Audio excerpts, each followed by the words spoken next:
back to Alpine Garage Sports. You can tell by the video above me here that we are not talking necessarily about football today, but we kind of are. I'm also not wearing my trademark Colorado hat. I'm wearing my Ford Bronco hat, and this is because we are talking about Travis Hunter and his new NIL deal with Ford. Now, why is this such a big deal? He has a lot of other, probably very much bigger brands that he represents, similar to Michael Strahan brand. But this particular one is actually a local dealership, and we're going to go into that. Now, why this deal is such a big deal to me in Colorado is the fact that this is really the first time that we've seen a big vehicle with one of our new guys coming in, because these athletes now are making some money and they're allowed to have these kinds of things.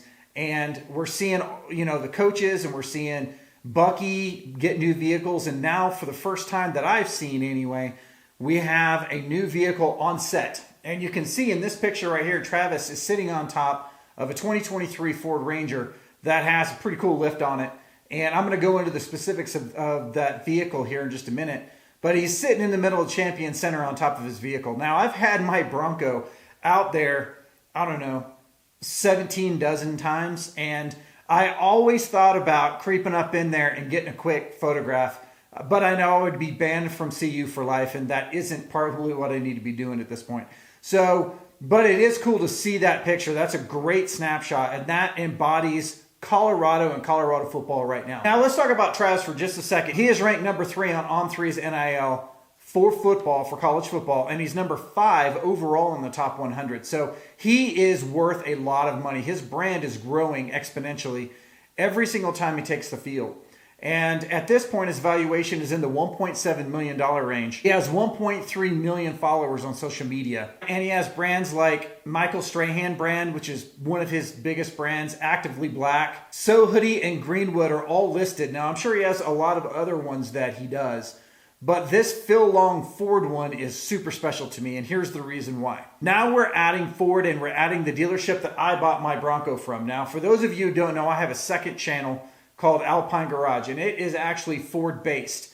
And half of that channel is for the new Ford Bronco, and half of the channel is for the old ones that we restore. So we got our first edition Ford Bronco from Phil Long Ford in Chapel Hills. This is in Colorado Springs. We had to wait like almost a year and a half to get it. So we were one of the first ones to order it, and we waited and we waited. And if you go through my videos on that channel, there's a whole lot of discussion about the wait. It was during COVID, parts weren't available, but what it did was it made getting the vehicle even sweeter. Now, during that time, the Ranger actually became super popular because they were in much better availability and they're built on the same platform. And because of that, now you get something similar to the Bronco, but you also get a bed. So for people who like to have pickups, which I do, the Ranger is an amazing vehicle. Now let's show his vehicle. So he's sitting on top of a 23 Ford Ranger. It's all blacked out. You can see all the accessories, the grill, everything's blacked out. It's got a pretty big lift on it. So we're talking about maybe a 5-inch or more lift,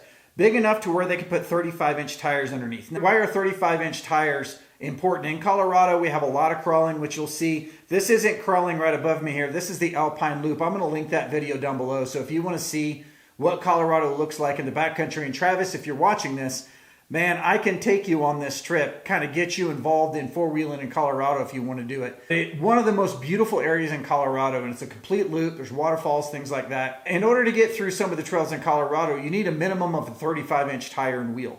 And the reason why that is because there's a little bit of rock crawling involved. So you got to get up and over boulders and things like that. And that 35-inch, along with like a 5-inch or more lift on that truck, will give it enough lift to allow it to get through these trails. You're starting to see this thing is like linking Travis to Colorado. I mean, it's really amazing. Now it's got aftermarket bumpers and light bars on it so that when you're out in the backcountry, you're constantly scraping up your bumpers because of the low clearance. It's on rocks and trees and the ground and things like that because you're flexing it all out. So those aftermarket bumpers actually come up a little bit and they tuck into the frame a little bit more to give you a little bit more clearance. The light bar is really good for early morning and late evening wheeling. Those light bars make all the difference in the world. I've got them on my bumpers. I've got them on the top of my truck. I've got ditch lights on the sides. It's all rigged out. These vehicles come with accessory switches to turn all this stuff on and off. It's just amazing. Now, the heartbeat of this thing is a 2.3 liter twin turbo engine that produces about 270 horsepower, 310 pounds of torque. Now, that's a big deal because over 300 pounds of torque, this thing, as light as it is and as small as it is going to get through our backcountry with no problem whatsoever. Now, let's talk about Colorado and this vehicle. So I looked at his post that he put on Instagram, and there's a whole lot of trolls on his post. That's one of the things I don't like about Instagram, is it's really hard to keep that stuff out of there. But, you know, people are talking about why he didn't get a full-size truck and that it's just a Ranger and things like that. But I want to tell you guys this. Ford made a change a little while ago to focus on these smaller platform vehicles because the Bronco was coming out. And now keep in mind, I had a full-size Ford Raptor, race red, huge lift, giant tires. This thing was massive. I've been a truck guy my entire life. And I traded it for the smaller platform Bronco. And the reason why that is wheeling here in Colorado, big, wide trucks, our trails aren't that wide. And when you're hanging on a shelf road and you've got 1,500 feet of nothing before the bottom of a gravel pit in a river, you want to have a narrow vehicle because you got to pull off to the side and let people articulate around you. It's a dance, man. When you got a big vehicle, not only does it make it hard to get to where you can get around things, but also the length is not good for articulation around these trails. That's where the Ranger comes in. The Ranger is a smaller platform. So not only is it narrower, but it's also shorter. The wheelbase is a little bit shorter. So when you lift that thing and put bigger tires on it, it's as good as a Bronco in a lot of cases. Still a little bit longer, but still works in that. Now, you ask yourself, Chris, is Travis even going to do this? And maybe he's not. But man, does that look good. When he's driving around town, it is going to be hot. Those Rangers lifted with all the accessories on them are lights out. And he can do even more to that vehicle for almost no money. In fact, I'm pretty sure he doesn't have to pay for any of it. And put ditch lights on it and put a rear rack on it with a tent, kind of similar to the one that we have. And he can go out in the backcountry and get lost with his girlfriend for days. And if he can get into the backcountry and enjoy some fly fishing back there with his girlfriend and see Colorado at its most beautiful, that's what he should do. And this vehicle is going to get him there. Now, Travis, if you're watching this, I know this backcountry like the back of my hand, and I can take you out there and kind of get you indoctrinated into this. I mean, nothing crazy, but at the same time, I want you to be able to use your vehicle, get some really hot Instagram posts for your channel, and some good video as well, because obviously, if you watch my other channel, I do a lot of backcountry videography, and I can help you out with that, man. I can film that, I can send you the clips, and we can set this thing off. Similar to what I want to do with Hart and Pollock. I want to get these guys out and show them the core of Colorado culture out in the backcountry. And for those of you who are not from Colorado, who don't do that, man, it will blow your mind. That is a wrap from Alpine Garage Sports.